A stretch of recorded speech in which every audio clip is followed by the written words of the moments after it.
Bienvenue sur Africa 24 dans cette nouvelle édition de l'Africa Tonight. Voici les titres. Une annonce destinée à séduire l'opinion publique internationale. Réaction de Guillaume Soro après l'annonce du président Alassane Ouattara de ne pas briguer un troisième mandat à quelques mois de la présidentielle ivoirienne à laquelle Guillaume Soro, exilé en France depuis décembre suite à un mandat d'arrêt des autorités ivoiriennes, se porte candidat. L'épidémie de Covid-19 pousse le gouvernement camerounais à prendre des mesures exceptionnelles. 2 cas de coronavirus ont été détectés sur le territoire. Le gouvernement annonce un renforcement de la surveillance aux frontières. Le 8 mars, c'est la journée internationale des droits des femmes. De nombreuses manifestations se sont tenues partout dans le monde à l'occasion de cette journée, notamment en Afrique. Des progrès, mais encore un long chemin à parcourir pour les droits des femmes sur le continent. Les réactions se succèdent après l'annonce du chef de l'État ivoirien Alassane Ouattara de ne pas briguer un troisième mandat. Réaction très remarquée, notamment de Guillaume Soro, candidat déclaré à la présidentielle de 2020, pour qui cette annonce est un non-événement pour l'ex-président de l'Assemblée nationale. Cette décision du président n'est en réalité destinée qu'à détourner l'attention des Ivoiriens des vraies problématiques entourant ce scrutin, à l'instar du projet visant à modifier l'actuelle constitution. Guillaume Soro réagit à l'annonce du président ivoirien Alassane Ouattara. Dans une allocution faite sur les réseaux sociaux, l'ex-président de l'Assemblée nationale a minimisé la décision du président ivoirien de ne pas se représenter pour un troisième mandat. Selon lui, cette annonce était destinée à détourner l'attention du peuple des vrais enjeux, à savoir le tripatouillage de la Constitution. On l'aura compris. Cette annonce est destinée à séduire l'opinion publique internationale, à obtenir la bienveillante complaisance de celle-ci et surtout à détourner l'attention du peuple des vrais enjeux, à savoir le tripatouillage de notre Constitution pour asseoir le règne d'un clan ad vitam aeternam. Guillaume Soro insiste sur le fait qu'il est bel et bien candidat au scrutin présidentiel d'octobre 2020. Exilé en France depuis décembre suite à un mandat d'arrêt des autorités ivoiriennes, il a appelé de nouveau à des élections inclusives et à la mise en place d'une commission électorale consensuelle. Il faut qu'en Côte d'Ivoire, les hommes politiques apprennent à rentrer dans le sens de l'histoire. Je pense que le président Alassane Ouattara a été clair. Je crois que c'est une très bonne chose et il faut saluer cette déclaration. Quant à M. Guillaume Soro, qui veut être un acteur de la vie politique ivoirienne, qu'il apprenne aussi à reconnaître les mérites de celui qui est au pouvoir. Parce que si lui, demain, il devient président de la République, est-ce à dire que lui, tout ce qu'il fera devait être dénoncé par tout le monde? Les partis de l'opposition ivoirienne ont également rejeté le projet de révision de la Constitution. Ils ont toutefois salué la décision du président de la République de ne pas briguer un troisième mandat lors du prochain scrutin présidentiel qui aura lieu le 31 octobre 2020. Les Maliens attendus aux urnes le 29 mars pour élire leur nouveau député. La campagne a démarré ce dimanche pour les candidats en lice. 550 listes de candidatures sont en compétition pour ces élections législatives. Les autorités annoncent plus d'1 millier de candidats. 147 sièges sont à pourvoir. L'Assemblée nationale aurait déjà dû être renouvelée depuis 2018, mais dans un contexte sécuritaire précaire, cette première journée de campagne n'a rencontré que peu d'engouement au sein de la population. Après qu'un deuxième cas de coronavirus ait été confirmé ce vendredi au Cameroun, les autorités annoncent le renforcement des dispositifs sanitaires, mais aussi de surveillance aux frontières afin d'éviter la propagation du Covid-19 qui a déjà fait plus de 3500 morts ailleurs dans le monde. Le point sur la situation avec Thierry Ndassa. Après les 2 cas de Covid-19 confirmés à Yaoundé le 6 mars, la presse nationale et internationale a été conviée 24 heures plus tard à une communication conjointe regroupant 3 membres du gouvernement camerounais. Les ministres de la Communication, de la Santé publique et de l'Élevage, des Pêches et des Industries animales ont tenu à informer l'opinion nationale et internationale sur les mesures prises par le gouvernement afin de circonscrire cette épidémie. Une mobilisation des équipes d'urgence a permis le traçage de toutes les personnes en contact direct avec les 2 patients placés en quarantaine. Nous pouvons dire pour le patient numéro 1, aujourd'hui, nous sommes à 149 contacts de tracé. Et donc, ces équipes sont régulièrement sur le terrain et continuent encore de tracer ces contacts-là. Nous sommes à 149. Pour le patient numéro 2, la dame camerounaise, nous sommes à 30 contacts de tracé. Et donc, une fois ces contacts tracés, nous essayons de faire le tri et de voir qu'est-ce qui a haut risque, qu'est-ce qui a un risque faible et qu'est-ce qui a là où il n'y a pas de risque. L'heure est à la riposte. Le gouvernement a ainsi instruit un durcissement des accès aux frontières camerounaises. Le but est de réduire au maximum de nouvelles importations du virus. Le ministère de la Santé publique annonce un processus de suivi médical pour toute personne arrivée au Cameroun et en provenance d'un pays frappé par l'épidémie. Nous allons être davantage quand même un peu plus fermes. Ça veut dire quoi? Ça veut dire que lorsque vous débarquez dans notre pays, vous arrivez dans notre pays en provenance d'un pays où le virus circule, nous vous demanderons de nous laisser votre contact et de nous dire là où vous allez résider pendant tout ce temps-là. Et nous communiquerons cette information au chef de district de santé de la localité, qui va vous suivre pendant 14 jours et cela chaque jour. Le gouvernement appelle les populations à ne pas céder à la panique. Le coronavirus, d'après le ministre de la Santé, dont 80% des cas, est beaucoup moins grave qu'on ne le pense. Un respect scrupuleux des règles basiques d'hygiène a été recommandé par les membres du gouvernement.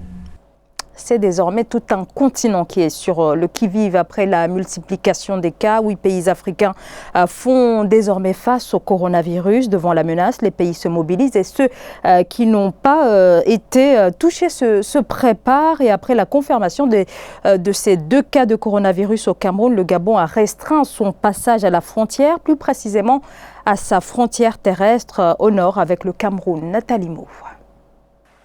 Le Gabon a fermé sa frontière terrestre avec le Cameroun. La décision prise par le ministre d'État, ministre de l'Intérieur Lambert Noël Mata le 7 mars 2020 découle de la confirmation de 2 cas d'infection au coronavirus survenus au Cameroun. Une restriction des mouvements des personnes, circulation des camions exclus est ainsi en cours. Suite à la dernière réunion du comité de pilotage sur le coronavirus piloté par le Premier ministre chef du gouvernement, axé sur le renforcement des structures sanitaires et des mesures nécessaires de surveillance pour parer à toute éventualité et compte tenu de la découverte récente d'un cas de coronavirus à Yaoundé, il a été décidé de restreindre provisoirement les mouvements de personnes aux frontières nord. Les mesures jusqu'ici prises par le Gabon pour se prémunir du coronavirus incluent la mise en place d'un dispositif de contrôle à l'aéroport international Liomba de Libreville et la mise en quarantaine de voyageurs en provenance des pays touchés par l'infection de Covid-19. Seulement, des experts craignent l'impact de la fermeture temporaire des frontières sur les activités commerciales entre le Gabon et le Cameroun. La fermeture provisoire de la frontière entre ces 2 pays fait courir surtout au Gabon un risque de sécurité alimentaire si jamais cette crise perdure. Le Gabon n'ayant pas une autosuffisance alimentaire dépend beaucoup du commerce avec le Cameroun pour nourrir ses populations et pour tout ce qui est de production agricole. Le Cameroun est le premier pays d'Afrique centrale touché par le coronavirus. Au Gabon, les mesures de prévention ont déjà permis d'effectuer des tests de contrôle thermique sur 13 000 voyageurs à l'aéroport international Liomba de Libreville.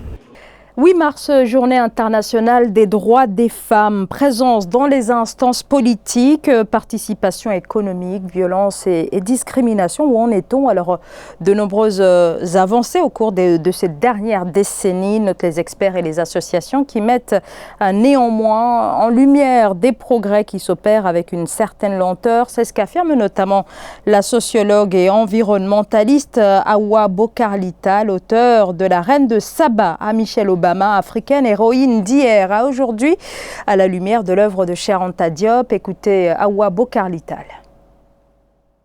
Y a-t-il des avancées significatives dans la vie et les conditions des femmes en général à travers le monde, puisqu'on parlait de journée internationale, et y en a-t-il de façon particulière pour les femmes africaines? Je répondrai absolument oui.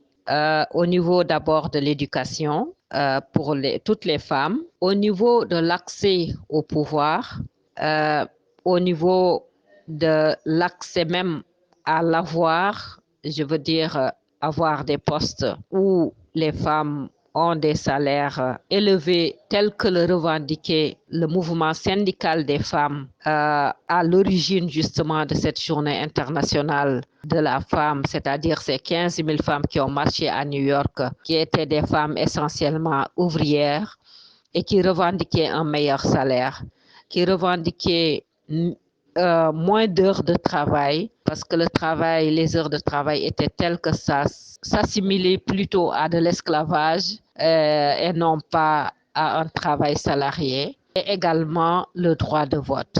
De plus en plus de filles ont accès à l'éducation, de plus en plus de femmes ont des diplômes élevés, notamment des diplômes de collège, des diplômes universitaires. Et les salaires, c'est vrai que c'est encore une lutte à travail égal, salaire égal, même dans des pays développés tels que le Canada. Mais la lutte continue et il y a des lois, par exemple, sur la parité, telles que par exemple au Sénégal, où cette loi a été décrétée depuis 2011. Donc les avancées sont là. C'est dire qu'il y a des avancées pour les femmes africaines, même s'il reste encore beaucoup de combats à mener pour les droits de ces femmes-là. Et dans le cadre de cette journée, un établissement baptisé Maison de l'Espoir a été ouvert en Centrafrique, dans la capitale Bangui. La structure vise à répondre aux besoins d'hébergement des femmes victimes de violences. 10 000 cas sont enregistrés chaque année. La situation est particulièrement alarmante. Rien que dans la capitale, MSF, Médecins sans frontières, reçoit en moyenne chaque jour jusqu'à 10 femmes victimes de violences sexuelles. Les violences faites aux femmes, aucun continent n'y échappe. En Afrique, elles sont 37%, soit plus d'une Africaine sur 3 à avoir subi des agressions sexuelles, selon l'ONU. Au Burkina Faso, les travailleurs des secteurs publics et privés ont manifesté ce samedi à Ouagadougou à l'appel d'un collectif d'une 50aine d'organisations syndicales. Les fonctionnaires ont dénoncé l'extension de l'impôt unique sur les salaires, aux primes et autres indemnités qui les exposent désormais à une baisse de leur pouvoir d'achat. Reportage de notre correspondant au Burkina Faso, Jean-Paul Ouedraogo. Forte mobilisation dans les rues à Ouagadougou au Burkina Faso, où les syndicats ont donné de la voix en battant le pavé ce samedi 7 mars 2020. Une mobilisation totale qui sonne comme un avertissement lancé à ce que les syndicats ont qualifié d'inconséquences des autorités, notamment dans la gestion de la crise liée aux réformes fiscales de la loi de finances 2020. Ce sont des messages que nous adressons au gouvernement pour leur dire d'arrêter leur politique antisociale. Ce sont des messages que nous adressons à l'Assemblée nationale pour leur dire de se réveiller et faire en sorte que les contenus des lois qui sont votées soient des lois non seulement légitimes, mais qui prennent en compte les aspirations profondes des travailleurs, des populations, donc du peuple, en compte. À l'origine de la crise, l'élargissement de l'impôt unique sur les traitements et salaires IUTS aux agents publics, à l'image des travailleurs du privé, une mesure appliquée en février 2020 et qui, selon les travailleurs, a entraîné une diminution du salaire qui varie de 1 000 francs CFA à 200 000 francs en fonction des catégories. Une indignation pour ces derniers qui dénoncent un saccage de leurs conditions de vie dans un contexte où de nombreux dossiers en suspens et liés à des malversations ont fait perdre à l'État plusieurs centaines de milliards de francs CFA. Vous observez aujourd'hui ce qui se passe au niveau de ce pays avec ce régime-là. Ce régime-là n'a aucune pitié pour les plus pauvres. Ils sont dans une logique de pressuriser les pauvres et engraisser les plus nantis. Les gens veulent jouer avec les travailleurs, avec la population en général. Puisque vous ne pouvez pas continuer à détourner de l'argent, à dilapider de l'argent comme vous voulez, et vous voulez ramener ça sur la tête des travailleurs. Les syndicats l'ont annoncé, ils seront fermes sur la question. Ils appellent au respect pur et simple de la loi en vigueur et à la suppression de la réforme. Une série de manifestations dont une nouvelle marche est prévue dans ce cadre du lundi 16 mars au vendredi 20 mars 2020. Le territoire d'Afrique australe est réputé pour ses réserves naturelles. Le Swaziland veut davantage miser sur l'exploitation des énergies renouvelables. Le pays annonce la mise en place de 10 MW d'énergie solaire photovoltaïque d'ici la fin de l'année. Siamlo Victoria Sechi. Miser sur les énergies renouvelables pour développer son secteur énergétique, c'est le pari lancé par le royaume d'Eswatini. D'ici la fin 2020, 10 MW de centrales solaires photovoltaïques seront mises en service. 40 MW de centrales à biomasse sont déjà en cours d'installation. Des autorisations ont également été données à des producteurs indépendants pour développer 40 MW de centrales d'énergie solaire photovoltaïque. C'est un avantage énorme. J'ose croire qu'un pays comme celui-là a pu maîtriser la technologie. C'est une révolution. Je crois que le royaume de Swatini, l'ancien Swaziland, est en train de nous donner un sens concret à ce qu'on appelle de plus en plus d'économie circulaire. Comme ils sont même dans l'océan Indien, je crois qu'à l'avenir, ils devraient également produire l'énergie éolienne, parce que les grands vents dans l'océan Indien, il y en a suffisamment. Le royaume d'Eswatini mène depuis peu une politique de distribution de compteurs prépayés. D'après le ministère de l'Énergie, cette politique permet un meilleur recouvrement des factures et une plus grande rentabilité de la compagnie électrique nationale. Celle-ci devient alors capable de financer en interne certains projets et d'appuyer des initiatives locales. Pour le prépayé, ça va donner beaucoup d'argent à la compagnie. Mais la fonction sociale de l'État, sa fonction régalienne de s'occuper de donner l'énergie au plus grand nombre ne sera pas remplie. En ce sens que celui qui n'a pas d'argent ne pourra pas acheter. Donc cette politique-là, je suis pour qu'on applique ça peut-être à 80%. Et les 20 autres %, on met sur pied un système de distribution d'énergie à post-payer. Voilà, c'est-à-dire quoi? Vous consommez, on vous adresse la facture, vous payez. Répartie sur 4 centrales, la puissance installée du royaume est de 60,4 MW et ne satisfait que 17% de la consommation énergétique nationale. Le pays doit alors importer depuis l'Afrique du Sud et le Mozambique. Ce journal a été réalisé par l'ensemble de la rédaction. Merci de votre fidélité. Dans un instant, une nouvelle édition de l'actualité sur Africa 24.